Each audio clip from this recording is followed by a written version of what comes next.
पहला प्रश्न, एक ही आरजू है कि इस खोपड़ी से कैसे मुक्ति हो जाए। आपकी शरण आया हूं।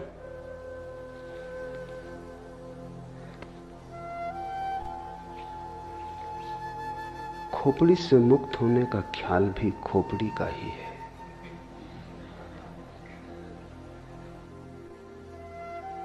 मुक्त होने की जब तक आकांक्षा है तब तक मुक्ति संभव नहीं, क्योंकि आकांक्षा मात्र ही, आकांक्षा की अभीप्सा मन का ही जाल और खेल है। मन संसार ही नहीं बनाता, मन मोक्ष भी बनाता है, और जिसने ये जान लिया वही मुक्त हो गया। साधारणतः ऐसा लगता है मन ने बनाया है संसार, तो हम मन से मुक्त हो जाएं तो मुक्त हो जाएंगे। वही भूल हो गई, वही मन ने फिर धोखा दिया, फिर मन ने चाल चली, फिर मन ने जाल फेंका, फिर तुम उलझे, फिर नया संसार बना। मोक्ष भी संसार बन जाता है। संसार का अर्थ क्या है जो उलझा ले? संसार का अर्थ क्या है जो अपेक्षा बन जाए, वासना बन जाए? संसार का अर्थ क्या है जो तुम्हारा भविष्य बन जाए? जिसके सहारे और जिसके आश्रय और जिसकी आशा में तुम जीने लगो वही संसार है। दुकान पर बैठे हो, इससे संसार में हो, मंदिर में बैठ जाओगे, संसार के बाहर हो जाओगे। इतनी सस्ती बातों में मत पड़ जाना। काश इतना आसान होता, तब तो कुछ उलझन न थी। दुकान में संसार नहीं है और न मंदिर में संसार से मुक्ति है। अपेक्षा में, आकांक्षा में, आशा में संसार है, सपने में संसार है। तो तुम मोक्ष का सपना देखो तो भी संसार में हो। संसार के बाहर वही है जो अभी और यही है।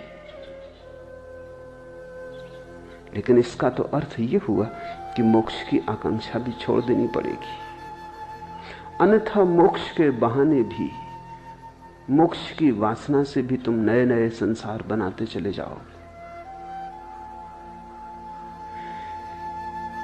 समझना काफी है, छूटना नहीं है। छूटना किससे?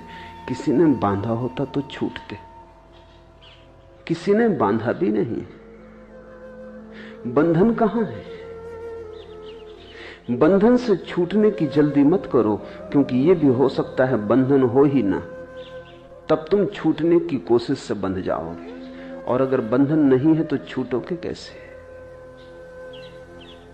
बंधन से छूटने की कोशिश मत करो, बंधन को जानने की कोशिश करो कि बंधन कहां है।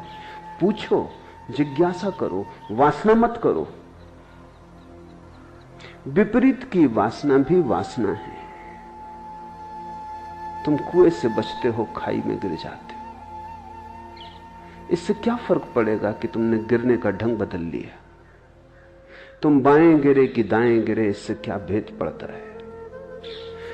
जिज्ञासा करो कि बंधन कहां है, बंधन क्या है।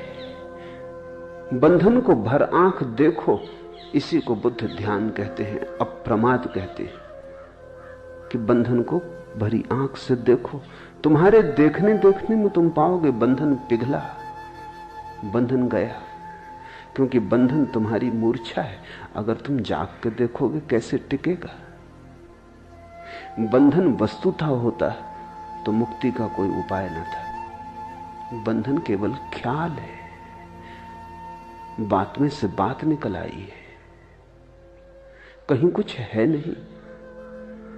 एक युवक भिक्षु नागार्जुन के पास आया और उसने कहा कि मुझे मुक्त होना है,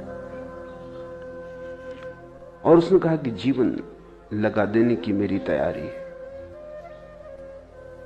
मैं मरने को तैयार हूं, लेकिन मुक्ति मुझे चाहिए। कोई भी कीमत हो चुकाने को राजी हो। अपनी तरफ से तो वो बड़ी समझदारी की बातें कह रहा था। चिन्मय ने भी यही पूछा है आगे प्रश्न में, सरफरोशी की तमन्ना अब हमारे दिल में है, देखना है जोर कितना बाजुए कातिल में है। उसने भी यही कहा होगा। नागार्जुन को कि मरने की तैयारी है, अब तुम्हारे हाथ में सब बात है।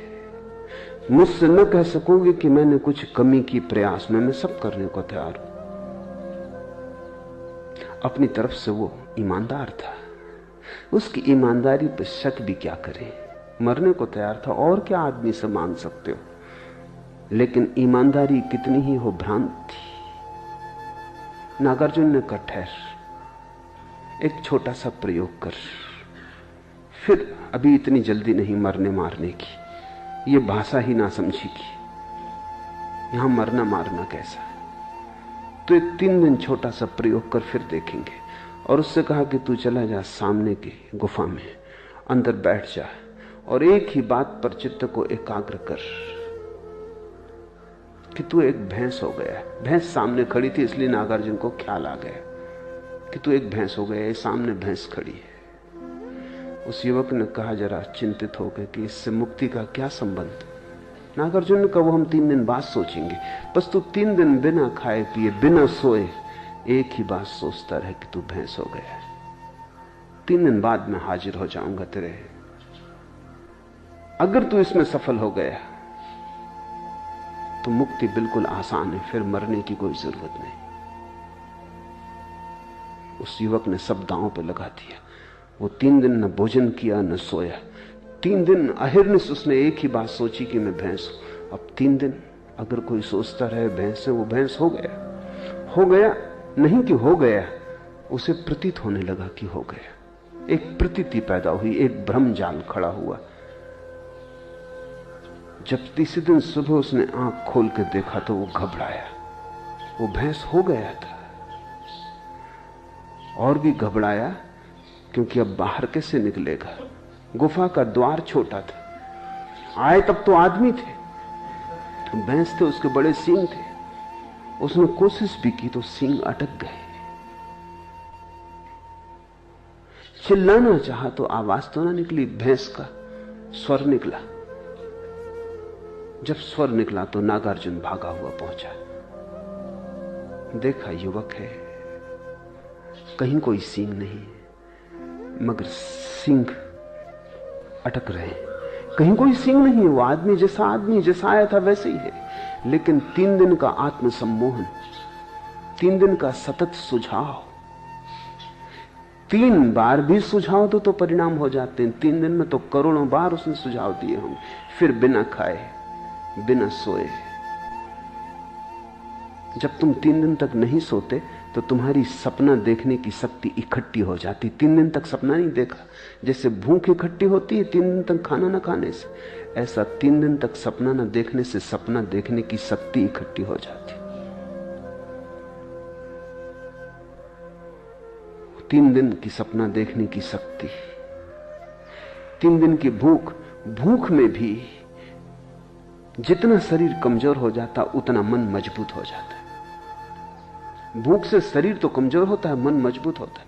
इसलिए तो बहुत से धर्म उपवास करने लगे और बहुत से धर्मों ने रात्रि जागरण किया। अगर रात भर जागते रहो तो परमात्मा जल्दी दिखाई पड़ता है, सपना इकट्ठा हो जाता है। अभी इस पर तो वैज्ञानिक शोध भी हुई है और वैज्ञानिक भी इस बात पर राजी हो गए हैं कि अगर तुम बहुत दिन तक सपना न देखो तो हेलुसिनेशंस पैदा होने लगते, फिर तुम जागते में सपना देखने लगोगे, आंख खुली रहेगी और सपना देखोगे। सपना एक जरूरत है, सपना तुम्हारे मन का निकास है, रेचन है। 3 दिन तक जागता रहा, सपने की शक्ति इकट्ठी हो गई। 3 दिन भूखा रहा, शरीर कमजोर हो गया। ये तुमने कभी ख्याल किया? बुखार में जब शरीर कमजोर हो जाए तो तुम ऐसी कल्पनाएं देखने लगते हो जो तुम स्वस्थ हालत में कभी ना देखोगे। खाट उड़ी जा रही, तुम जानते हो कि कहीं उड़ी नहीं जा रही, अपनी खाट पे लेटे हो, मगर शक होने लगता है क्या गया है तुम्हें। शरीर कमजोर है। जब शरीर स्वस्थ होता है तो मन पर नियंत्रण रखता है, जब शरीर कमजोर हो जाता है तो मन बिल्कुल मुक्त हो जाता है। और मन तो सपना देखने की शक्ति का ही नाम है। बीमारी में लोगों को भूत प्रेत दिखाई पड़ने लगते हैं, स्त्रियों को ज्यादा दिखाई पड़ते हैं पुरुषों की बजाय, बच्चों को ज्यादा दिखाई पड़ते हैं प्रौढ़ों की बजाय। जहां जहां मन कोमल है और शरीर से ज्यादा मजबूत है, वहीं वहीं सपना आसान हो जाता है। 3 दिन का उपवास, 3 दिन की अनिद्रा, और फिर 3 दिन सतत एक ही मंत्र। यही तो मंत्र योग है।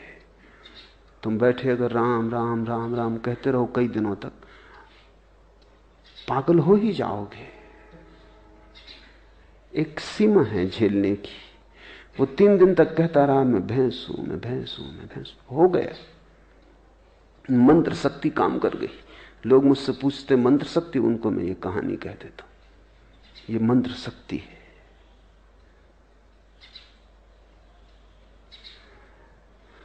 नागार्जुन द्वार पर खड़ा हंसने लगा। वो युवक बहुत शर्मिंदा भी हुआ और उसने कहा लेकिन आप हंसे, ये बात जस्ती नहीं। तुम्हारे ही बताए उपाय को मान के मैं फंस गया हूं, अब मुझे निकालो। सींग बड़े, द्वार से निकलते नहीं बनता, और मैं भूखा भी हूं, नींद भी सता रही है।